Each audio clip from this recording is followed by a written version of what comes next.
She mumbled in a daze. I'm married. Let go of me. I won't let you do this. For some reason, Chase's eyes became watery.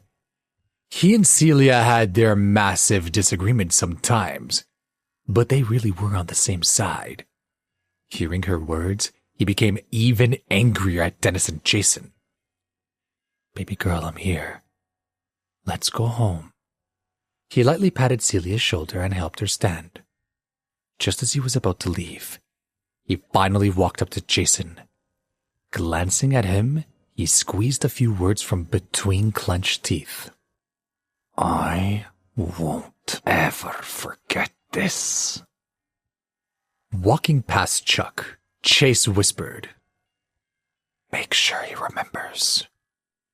Chuck nodded and whipped his fist up, breaking Jason's nose in a single lightning-quick strike.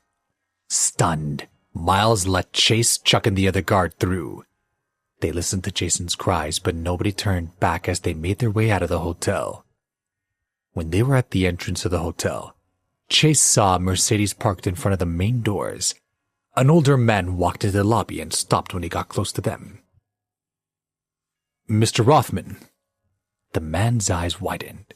When he saw the group's appearance, he greeted them cautiously. Chase had never seen him before, so he looked the man up and down and asked in confusion. You are? I'm Roland Zimmerman. We just spoke on the phone. Oh. Chase only partially understood. Why are you here? I thought you lived in New York. I'm here at a friend's request, so I thought I would come over here and apologize personally. Where is that bastard Dennis? Chase's tone was relaxed as if nothing had happened. Upstairs in his room. Pausing for a moment, he turned to look at Roland. I hope you weren't expecting grandkids. Roland chuckled darkly. Even if I was, they wouldn't be part of the Zimmerman family. I don't take this kind of thing lightly. And I hope you don't hold my family responsible. Chase was reasonable, having vented his anger earlier. Everything was Dennis's fault. You had no idea. Roland was relieved. Right. Mr. Rothman, I also heard from Tim that your daughter is suffering from a congenital heart disease. I came to town to help you deal with this matter. Really? Tim had already told Chase about it, but he hadn't expected to meet the doctor at a time like this. Didn't Tim send you my daughter's report? Chase asked. He did. Roland quickly answered. Can it be cured? Usually, the doctor replied. What's the success rate? Chase asked nervously. 80%. That's better than any doctor I've talked to yet, Chase said in a low voice. Are you sure we can't make it higher? Well, Roland's forehead was covered in cold sweat. He didn't dare to offend the man who had already been wronged today. Mr. Rothman, without knowing more, I can only offer a success rate of 80%. But before I came here, I've already contacted the cardiologist from your local hospital. We will start building a treatment plan and do everything in our power to raise the odds. Okay. Chase nodded in satisfaction. This was what he wanted to hear. Mr. Rothman, can I go to the hospital to check on your daughter's condition tonight? Chase looked at Celia, who was leaning heavily on him and wanted to take her home first. However, Celia, who was starting to recover, shook her head. Dottie. Chase nodded and agreed. Sure. Let's go to the hospital first. Excellent. The famed doctor opened his car door for Chase and Celia and drove them to the Lauderdale Hospital. On the third floor, Chase brought Celia into the ward, which still had the lights on. He originally thought they had a simple meeting, but he was shocked when they arrived at his daughter's room. It was empty. His daughter and the bodyguards had disappeared. In a split second, Chase's freshly calmed heart tensed again. He'd received no message from the doctors. There was no reason for his daughter to be gone. Anxious, Chase put Celia down on the empty bed. He quickly checked the bathroom, the nurse's office, and the vending machines. but he couldn't find Dottie or Chuck's men. He checked the nurse's station, but there didn't seem to be any nurses on duty. When he couldn't find anyone, he was sure something bad had happened. Chase tried not to panic. There were two people that mattered most in his life: his wife, who he had just saved from a terrible assault, and his daughter, who was now missing. For these two people, he'd give up anything. He'd climb mountains or swim oceans. He could accept being insulted and looked down upon, but he would never let any harm befall those two. But now, while he was rescuing one, something had happened to the other. Chase's heart pounded. He touched his daughter's blanket, which was still a little bit warm, and his fear threatened to overwhelm him. Someone must have taken her away. Calm down, he thought. Find a clue. Seeing Chase's worry, Roland quickly said, Mr. Rothman, I don't think you should panic. Your daughter can't have gone far.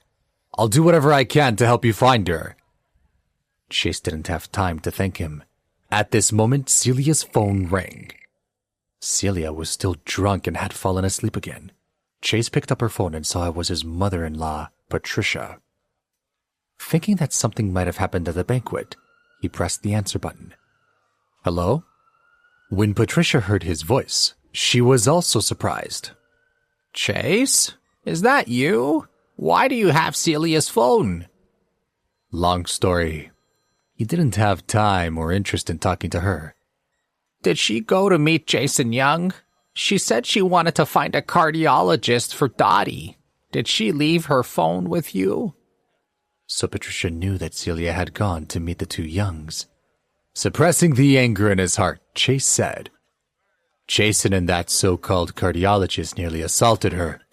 I only barely managed to stop them. What?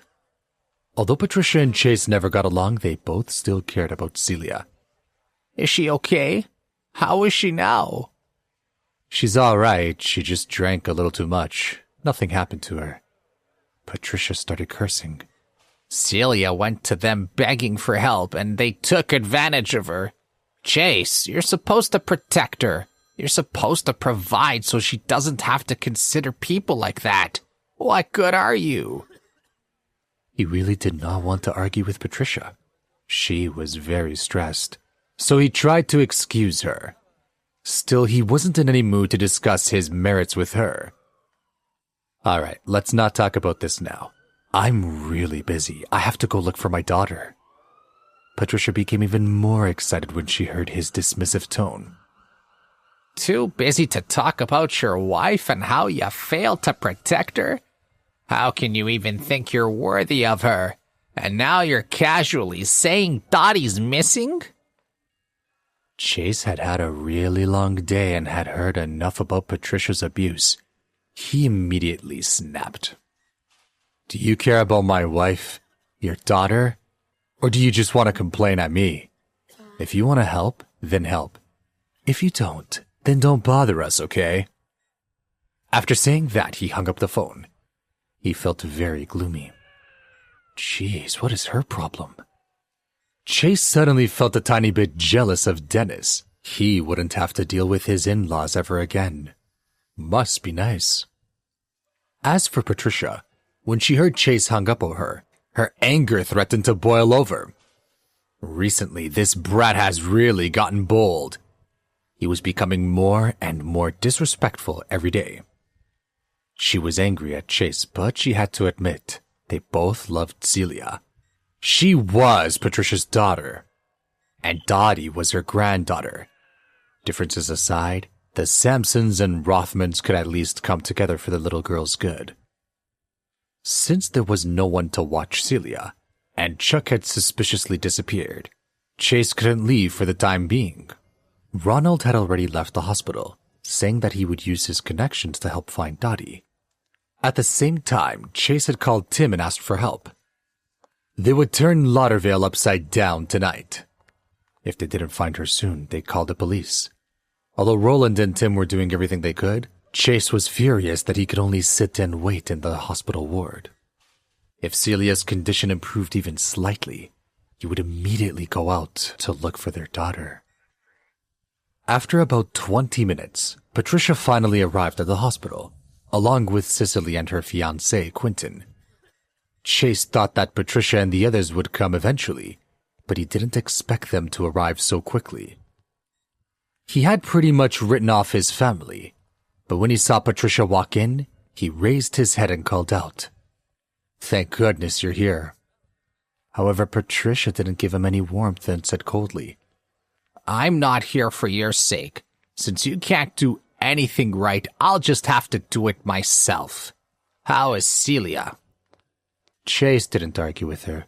He merely pointed toward the bed and said, "Over there." Patricia frowned when she saw Celia, who was still asleep. The smell of alcohol filled the entire room.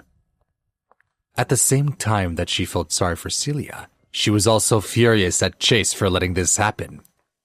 Chase had considered ready to rejecting Patricia's offer to help, but since they were already here, he could finally go and look for Dottie. He was incredibly worried about her safety, so she immediately headed for the door. As Chase stood, a sharp voice struck his back. "Now that we're here, you're just going to leave? You're such a good husband." It was Sicily. She never knew when to shut up. She was so annoyed because Patricia had come to her in the middle of the night and insisted that they go take care of Celia. But Chase, after everything, was a powder keg. "What did you say?" He stopped walking and rounded on her. Please subscribe to the Pocket FM YouTube channel and press the bell icon for instant notification. Check out our channel for more such exciting shows.